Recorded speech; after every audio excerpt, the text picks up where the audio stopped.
네, 안녕하십니까. 김능구의 전국진단. 앞으로 지금 7월 마지막 주차인데요. 현재의 현안에 대해서 간단하게 짚고 내년 총선 전망을 한번 가져보는 시간을 갖도록 하겠습니다. 이 공방전이 아주 치열한데요. 양평 고속도로 노선 변경 의혹입니다. 10수년간 진행된 일이 7년 전에 이렇게 예비 타당성 조사를 갖다가 통과했던 안과 그 이후에 종점이 변경된 안이 제출돼 가지고 거기에 대해서 여야 공방전이 벌어지는데, 양서면을 종점으로 예비 타당성 조사가 끝났었는데 그것이 어느 날, 예를 들면은 강성면을 종점으로 한 이 새로운 변경안이 제출돼서 그것이 대통령 처가 일대 그 땅이 선산 등이 거기 있다고 합니다. 거기에 대한 특혜 의혹이 야당이 문제 제기한 거죠. 특혜 의혹은 상식으로 본다면 그게 특혜가 아니다, 이런저런 국토부의 어떤 충실한 팩트에 입각한 설명으로서 야당도 설득하고 국민들한테 이해를 구하면 되는 일인데, 원희룡 국토부 장관의 갑작스러운 백지화 선언 때문에 일이 좀 커진 듯합니다. 과연 국토부 장관이 예비 타당성 조사까지 끝난 국책 사업을 무효화시킬 수 있는 권한이 있느냐, 그래서 직권 남용이다, 이런 이야기도 있죠.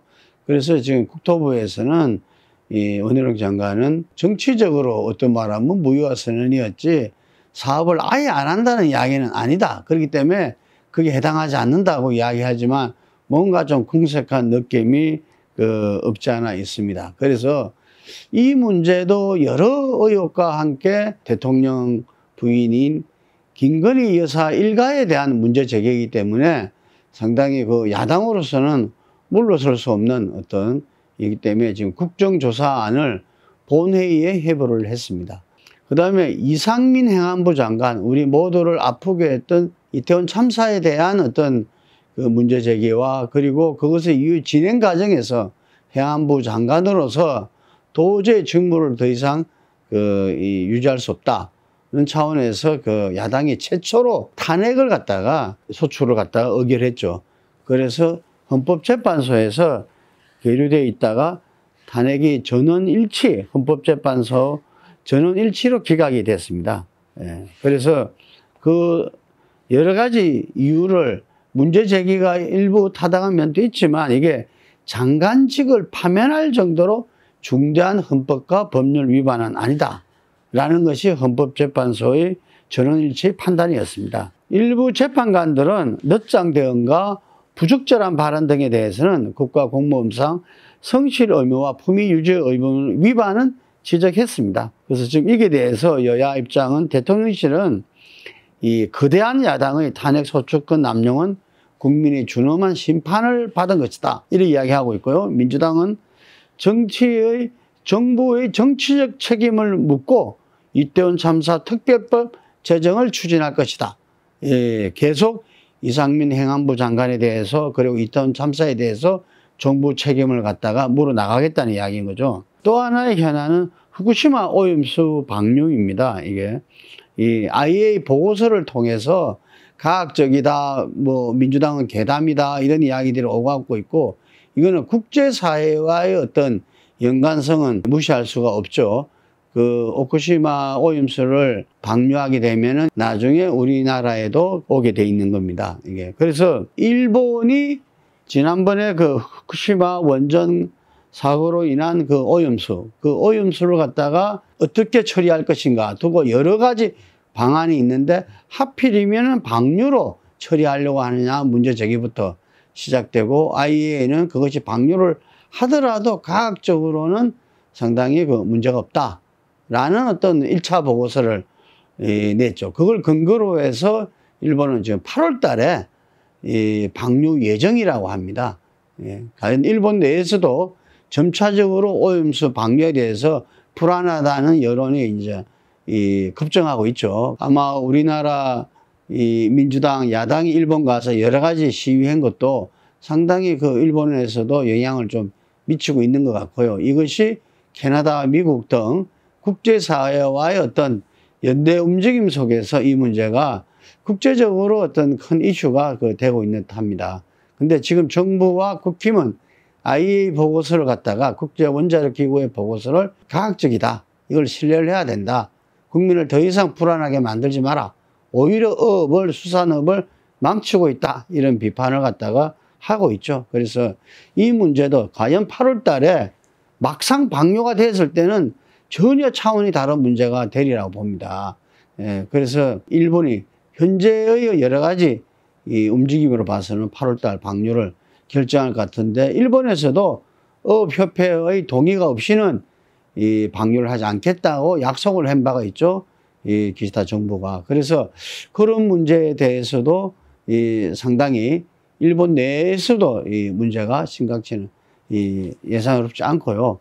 우리나라에서는 어쨌든 간에 그 수산업 뿐만 아니라 해양 생태계 문제와 결부되면서 이렇게 정부 여당과 야당 간에 또 시민단체 간에 큰 어떤 이 갈등과 투쟁이 벌어지지 않을까 이렇게 예상을 해봅니다. 거대 야당 대표는 이재명 대표의 사법 리스크를 이야기하지 않을 수 없습니다. 8월 영장 청구설이 지금 검찰 그리고 민주당에서 많이들 회자되고 있습니다. 이 검찰이 회기 비회기 중 언제 영장을 청구할 것이냐. 그래서 대체로 8월 16일 임시국회 회기가 시작됩니다. 그러면 부담이 어쨌든 덜한 거는 회기 전에 영장을 청구하는 것이 검찰로서는 부담이 좀 적을 거고요. 그런데 체포동의안이 만약에 회기 중이라도 이재명 당대표가 이전에 불체포 특권을 포기하겠다고 이야기를 했어요. 그렇기 때문에 회기 중이라도 아마 이재명 당대표에 대한 영장 청구에서는 법원에서 거기에 대한 공방전이 벌어지지 않을까 싶은데, 지금 어제부터 갑자기 체포동의안을 기명투표로, 즉 국회법에 무기명투표로 되어 있습니다. 그걸 기명투표로 전환한다는 주장이 나오고 있습니다. 지금 민주당의 김은경 혁신위 1호가 바로 불체포 특권 포기인데, 이것을 무기명으로 기명으로 바꾸는 거하고 불체포 특권 포기하고와 바로 이게 같은 건가? 국민들은 좀 의아할 수밖에 없고요. 이런 측면에서 이재명 당대표에 대한 체포영장이 이렇게 구속영장이 다시 청구됐을 때 그것이 국회 회기 중이냐 아니냐 또 다를 수 있고, 회기 중이라도 그 부분들이 이 교섭단체 연설에서 이렇게 국민들의 약속인 대로 이재명 당대표가 바로 법원에 가서 구속영장 실질심사를 받을 것이냐, 뭐 이런 문제에서도 이 8월 달에 이것이 상당히 야당의 운명을 좌우할 수 있기 때문에 주목되지 않을 수 없습니다. 드디어 윤석열 대통령이 이동관 MB 때 그 홍보수석이었죠. 방통위원장으로 지명했습니다. 그동안 야당이나 많은 부분에서 문제 제기했던 게 이명박 정부 시절에 어떤 방송 장악의 어떤 이 원인 제공을 한 사람이다. 그런 사람을 지금 방송통신위원장으로 지명하는 게 이거는 방송 장악하겠다는 업무로밖에 볼 수 없다. 라는 문제 제기가 심각하게 제기됐고, 그러므로 해서 상당히 윤석열 대통령이 지명을 좀 늦추는 어떤 고심하는 어떤 그런 인상을 줬는데 오늘 드디어 지명을 했습니다. 이 문제 또한 단순하게 여야 이 대통령과 어떤 야당 간의 문제뿐만 아니라 언론을 포함한 시민단체하고도 또 일전이 벌어질 가능성이 높고, 아마 인사청문회가 더욱더 뜨거워질 수밖에 없다, 이런 생각이 듭니다. 양당의 총선 전략을 일단 한번 살펴보면요. 현재 우리 내년 총선에서 4대 변수로 꼽을 수 있는 게 첫 번째가 윤 대통령에 대한 국정운영 평가입니다. 윤 대통령의 국정평가가 지금 30% 중반이 긍정과 60%에 육박하는 어떤 부정평가, 이전보다는 어쨌든 좀 이렇게 지지율이 올랐다가 또 지금 내려갔다가 오늘 갤럽 조사에 의하면 조금 올랐고 부정평가는 조금 내렸습니다. 이게 그래서 긍정평가가 35, 부정평가가 55 정도 이렇게 나왔습니다. 이게 그래서 어쨌든 간에 30% 중반과 60%에 육박하는 어떤 부정평가, 라는 대통령의 이 국정 지지도죠. 이것으로 선거를 치를 수는 없다라는 것이고, 그래서 대통령은 더욱더 편가르기 정치 어떤 지지층의 결집에 아마 이 중심을 두면서 최소한 지난 대선 때의 그 득표율, 40% 초반대는 회복해야 된다. 그래서 아마 45% 선까지를 제가 볼 때는 목표로 삼고 있지 않나. 현실적인 목표로 그렇게 봐집니다. 두 번째는 좀 전에 이야기했던 이재명 대표의 사법 리스크 향방입니다. 좀 전에 말한 구속영장 청구라든지 1심 재판 선고라든지 뭐 이런 부분들에 따라서 야당은 요동을 칠 수밖에 없는 거죠. 구속영장이 떨어진다든지 아니면 1심에서 유죄 판결이 나온다든지 이랬을 때는 기소되면은 당직에서 물러나는 걸 지금 바꿨잖아요. 그런데 구속이 된다든지 어떤 1심에서 유죄 판결로서는 아마 당대표직을 유지하기가 좀 어려우리라 봅니다. 그래서 그래 됐을 때 비대위 체제라든지 굉장한 야권의 변화가 동반될 수밖에 없다. 뭐 저는 그 부분에 대해서 이재명 당대표도 지금 이제 여러 가지 그 구상과 보관을 두고 말하자면 뭐 비대위원장 지금 이제 그 염두에 그 선정을 염두에 두고 준비를 하고 있지 않나 생각이 듭니다. 이전에 2016년대 문재인 당대표가 상당히 당대표직을 사퇴하라 이런 압력을 엄청나게 받았을 때 최초로 한 게 김상곤 전 경기교육감을 혁신위원장으로 해서 당시에 그 혁신부위원장이 조국 전 법무부 장관이었습니다. 혁신위를 통해서 상당히 좀 민주당의 비판을 일정 정도 걸렀었고요.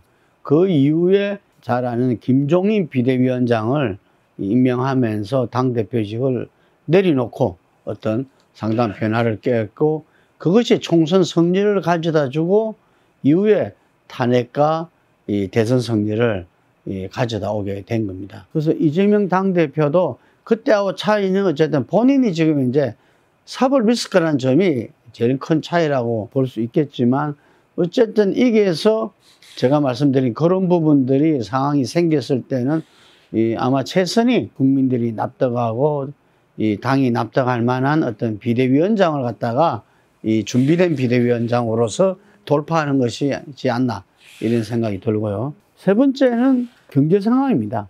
뭐니 해도 국민들이 가장 관심을 가지는 것은 먹고 사는 문제고요.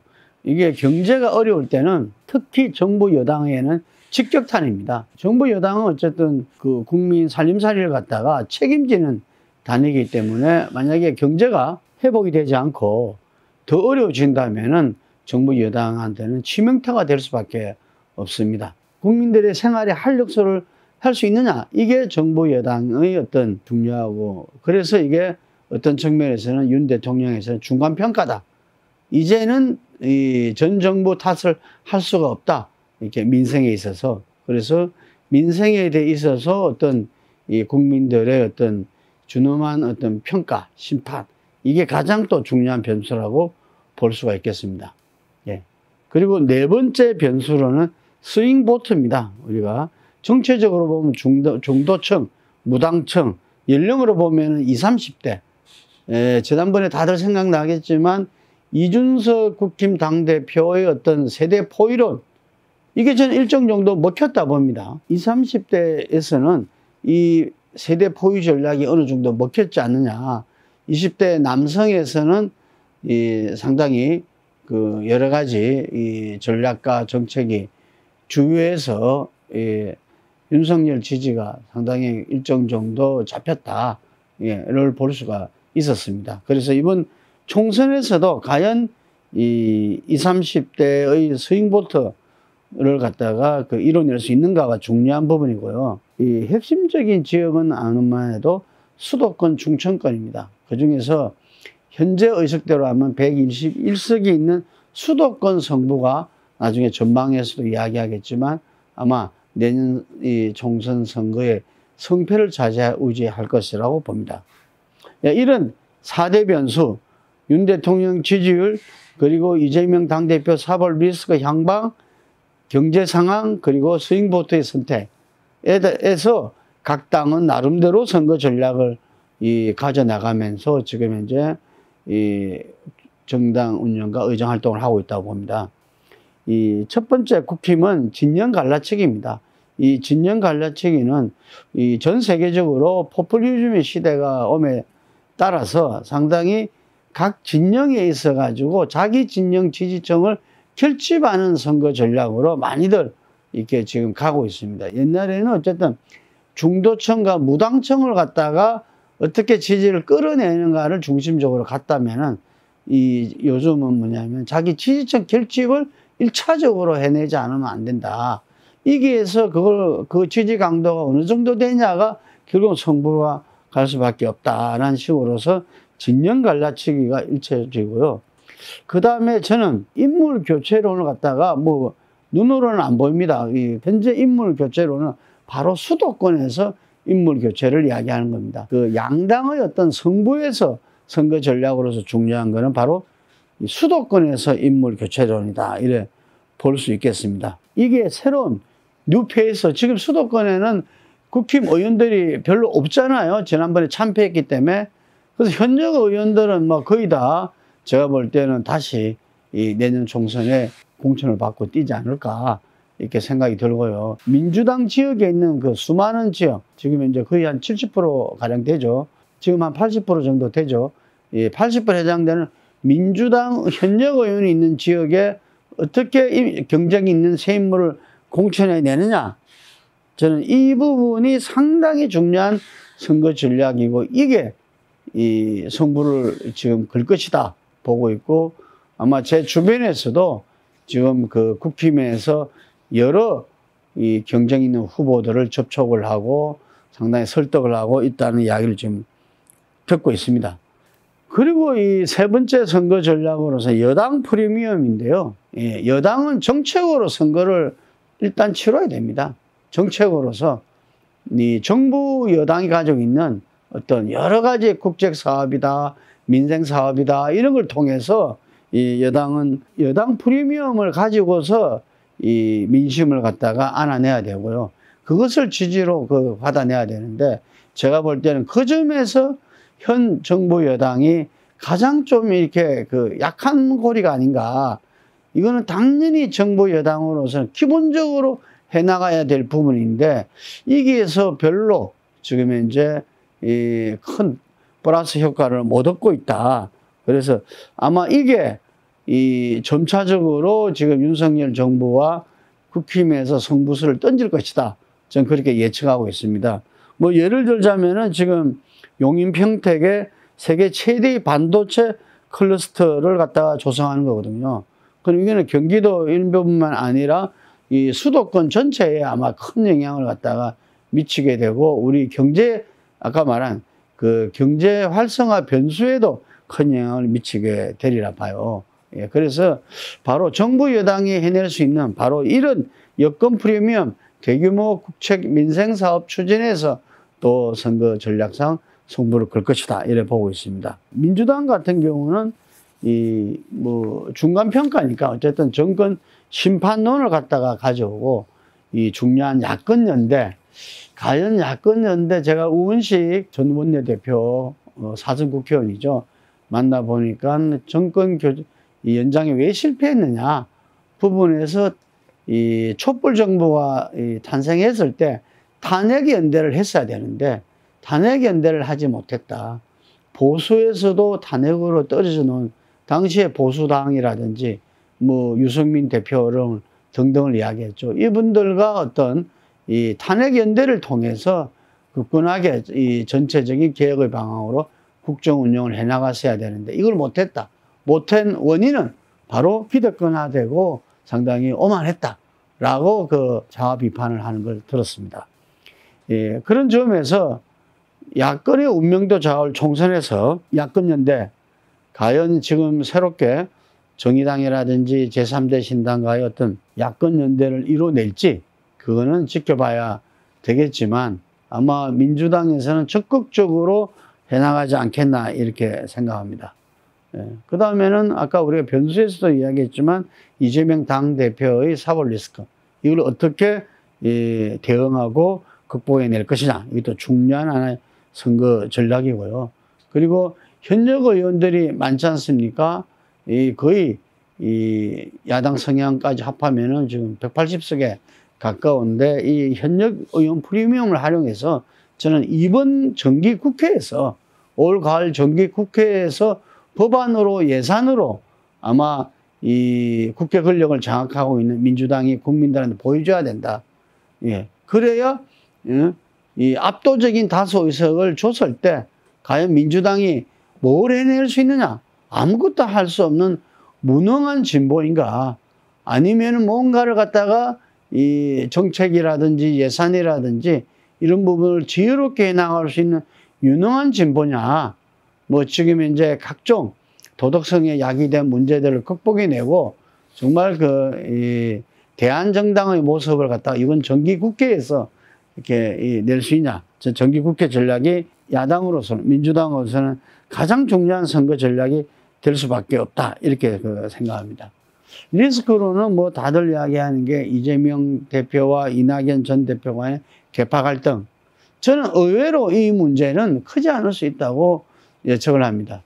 왜냐하면 내년 총선에 사흘이 걸리는데 적정 분열은 역적이 되는 거죠. 어느 세력이나. 그렇기 때문에 저는 그 부분이 이재명 당대표의 사법 리스크 속에서 이 비대위로 가든 이재명 당대표의 그 중심으로 해서 윤석열 정부와의 어떤 이 투쟁 정선으로 가든 그 어디에서도 근본적인 어떤 이 갈등은 대선을 앞두고 경쟁할 수밖에 없잖아요. 갈등은 하지만 총선 국면에서의 분열은 있을 수 없다. 아마 그것은 두 분이라든지 함께하는 참모라든지 분들이 너무나 잘 알고 있기 때문에 그 리스크는 아마 크지는 않을 거지만 계속 그 부분들은 제기되고 있기 때문에 단기간적으로는 그게 민주당을 어렵게 할 수는 있을 것이다 고 봅니다. 네, 그리고 이 총선 전망에서 제3시대 신당의 어떤 향방도 굉장히 중요하리라 봅니다. 무당층이 30% 초반으로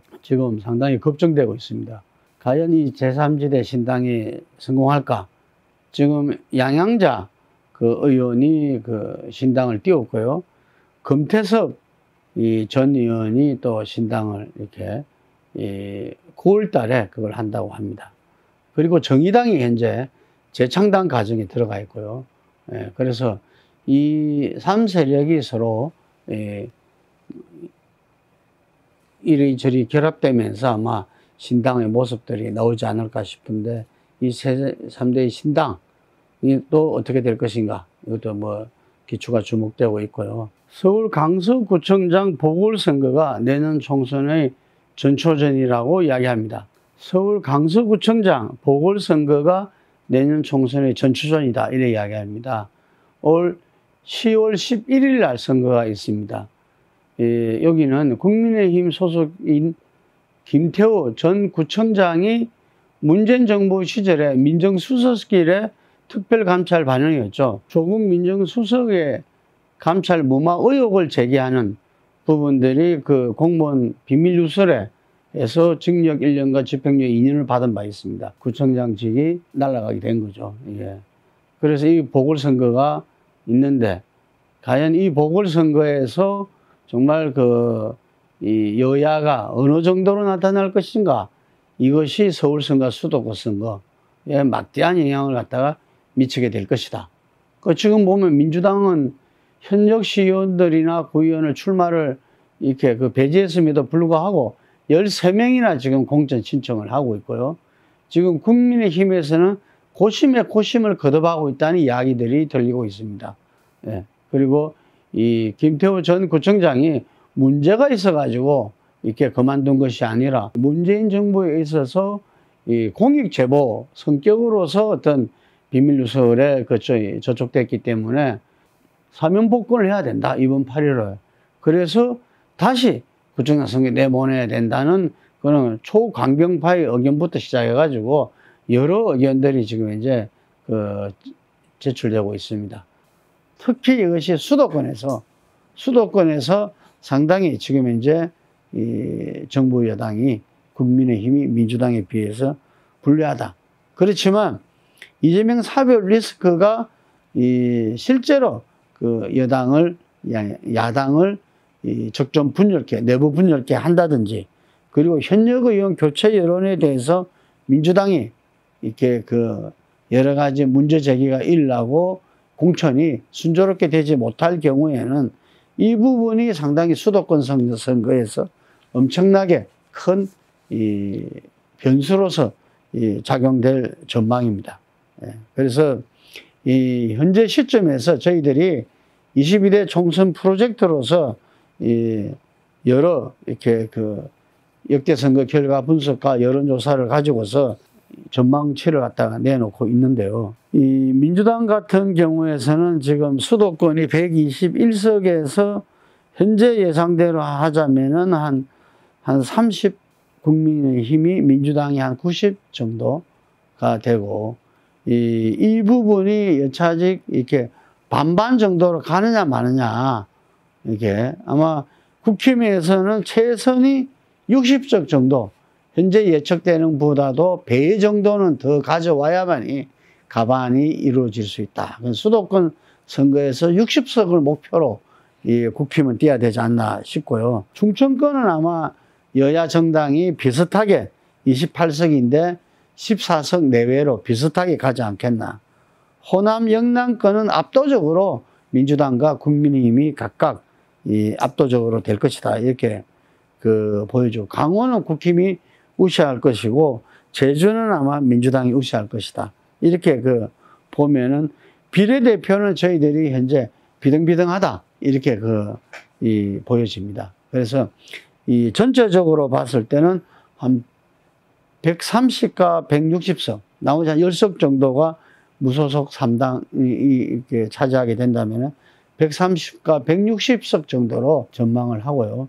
여기에서 국민의힘이 아까 말한 대로 수도권 정당에서 예를 들면은 60석 반 정도를 차지하게 된다면은 다시 말해서 가반 정당이 이루어질 수 있는 거죠. 그래서 지금 전망을 하자면은 과연 국민의힘이 수도권에서 정확한 인물 공천으로 인해서 이 반을 121석 중에서 반 정도인 60석을 차지할 수 있느냐, 이게 내년 총선 승부가 걸려 있다 하겠습니다. 오늘 여기까지 하겠습니다. 감사합니다.